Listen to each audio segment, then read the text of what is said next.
Green drama serial गुलाम बादशाह सुंदरी बन चुका है बहुत ही ज़्यादा इंटरेस्टिंग। उसमें हमें दिखाया जाएगा कि जैसे ही बादशाह के वालिद को इस बात का इल्म होता है कि अभी जो है वो किसी को सच नहीं पता चला, तो वो जो है वो अपने एक गुंडे को हायर करता है और उसको हायर करके कहता है कि उस लड़की को जो है वो कहीं ना कहीं जो है वो ख़त्म करके जो है वो उसको दफना दो और उसके बारे में जो है वो किसी को भी पता नहीं चलना चाहिए। दूसरी तरफ गुलाम जो होता है वो जाता है सुंदरी को लेकर उसके गाँव में, और उसके गाँव में जाके जो है उसका सारा सामान वगैरह देखते हैं। इस पर वो बहुत ज़्यादा हैरान होता है क्योंकि उसके मोहल्ले वालों ने जो है वो उसका सामान जो है वो ऑलरेडी बाहर निकाल के रख दिया होता है कि अब तो इसका वालिद ही नहीं है तो पैसे कौन देगा।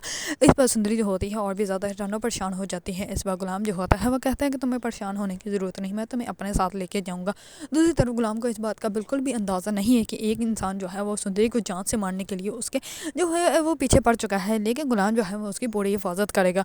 दूसरी तरफ बादशाह जो होता है वो ये बात सोच के बहुत ज़्यादा हैरान और परेशान होता है कि आखिरकार मेरे वालिद ने जो है वो ऐसा क्यों किया। दूसरी तरफ बादशाह की वालदा जो होती है वो उसके पास आती है और उसको आकर कहती है कि तुम अपनी पप्पा को समझाओ कि उसके घर जो है वो बेटा ही पैदा हुआ था और वो भी मुर्दा, उसकी बेटी नहीं पैदा हुई थी और मैंने जो है वो ऐसे ही गलती से मेरे मुंह से निकल गया।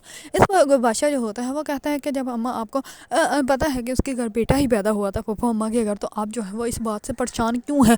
आप परेशान हैं क्योंकि आपके मुंह से अब सच निकल गया था। अब अच्छी बात है, सच सबके सामने आने दें। उनको भी तो 22 साल हो गए, उनको भी तो उनके सवालों का जवाब मिलना चाहिए। दूसरी तरफ बादशाह का वालिद जो होता है वो बहुत ज़्यादा हैरान और परेशान होता है क्योंकि वो नहीं चाहता कि उसकी बहन के सामने जो है वो उसका जो है वो असल चेहरा सामने नज़र आ जाए। अगर आप लोगों को ड्रामा सीरियल गुलाम बादशाह सुंदरी पसंद है और इसके बारे में न्यू न्यू अपडेट जानना चाहते हैं तो मेरे चैनल को लाइक कमेंट एंड सब्सक्राइब करना मत भूलिएगा।